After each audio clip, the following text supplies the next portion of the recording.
நான் ஆசையை வென்ற ஒரு புத்தனுமல்ல, என் காதலை சொல்ல நான் கம்பனுமல்ல.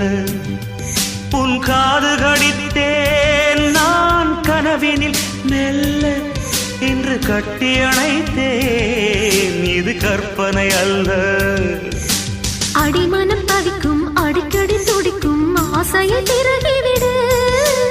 இருவிழி மயங்கி இதழ்களில் இறங்கி உயிர் வரை பரகிவிடு. முத்தம் வழங்காது ரத்தம் அடங்காது. அழகு அழகு